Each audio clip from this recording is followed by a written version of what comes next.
દારૂ અને ડ્રગ્સ મામલે જિગ્નેશ મેવાણીના નિશાને હર્ષ સંઘવી. જિગ્નેશ મેવાણીનું મોટું નિવેદન સામે આવ્યું છે. ડિબેટ મામલે તેમણે કહ્યું કે મારી સાથે નહીં તો મારા પટ્ટાવાળા પીએ જોડે ડિબેટ કરે હર્ષ સંઘવી. પોલીસને યુનિયન બનાવવાની પરવાનગી આપે હર્ષ સંઘવી.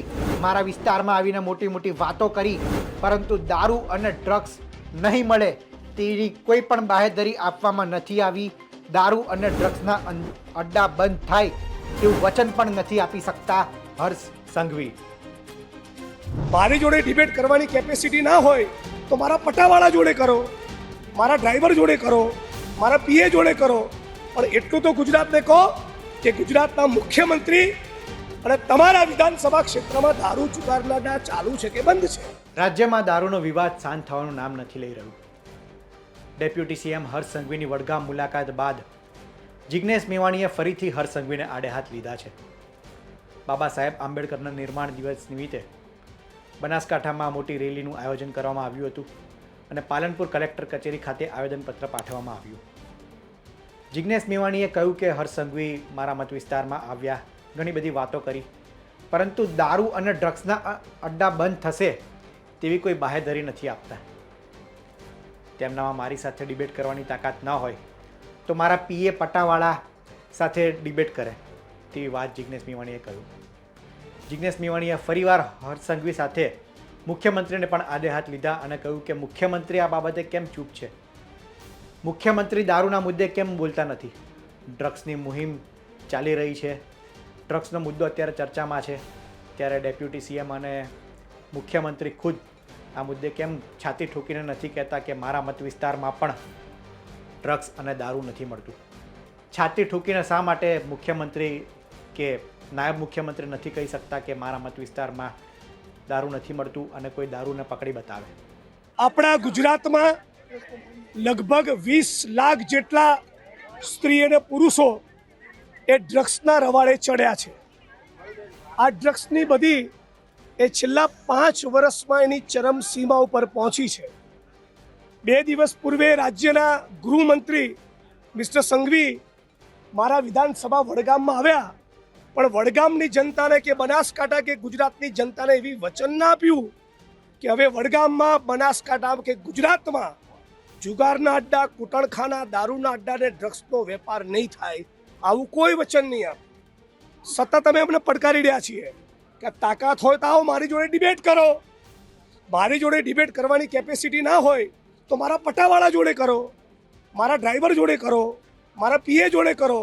પણ એટલું તો ગુજરાતને કહો કે ગુજરાતના મુખ્યમંત્રી અને તમારા વિધાનસભા ક્ષેત્રમાં દારૂ જુગારના અડ્ડા ચાલુ છે કે બંધ છે? અને જે પાલનપુર કલેક્ટર કચેરીના પ્રાંગણમાં મારી વિરુદ્ધ નાના પોલીસ કર્મચારીઓની મજબૂરીનો લાભ ઉઠાવી એમને ઉશ્કેરવાની કોશિશ કરીને પ્રોટેસ્ટ કરાવ્યો હતો, એ કર્મચારીઓનું હિત તમારા હૃદયમાં વસેલું હોય તો એમને યુનિયન બનાવવાની પરમિશન આપો, એમને ગ્રેડ પેનો લાભ આપો અને ઓર્ડલીની પ્રથાના ભાગરૂપે જિલ્લા પોલીસ વડાઓ પોતાના જૂતાની પોલિશ કરાવડાવે છે કોન્સ્ટેબલ જોડે, એ ગંદકી બંધ કરાવડાવો. આવું જો થાય તો લાગે કે તમે ગુજરાતની જનતા અને નાના પોલીસ કર્મચારીઓ માટે કંઈ કરવા માંગો છો.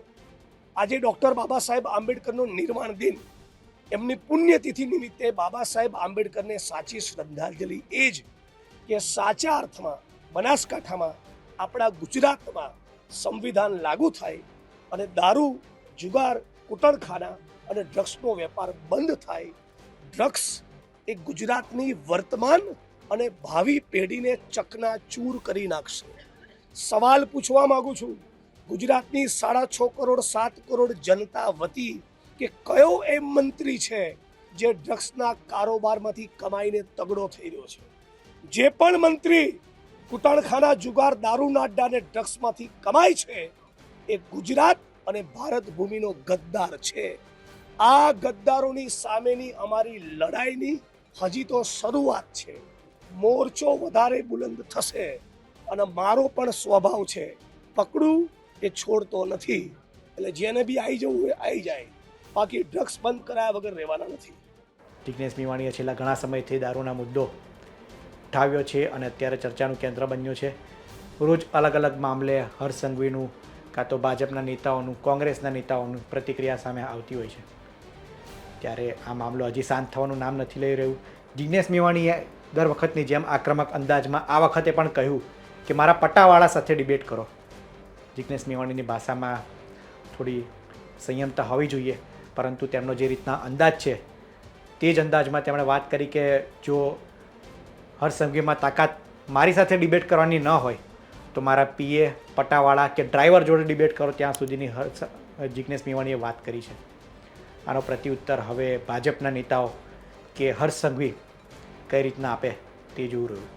આ અંગે આપનું શું માનવું છે તેમને કોમેન્ટમાં જરૂર જણાવશો. આ વિડીયોમાં હાલ આટલું જ. ધન્યવાદ.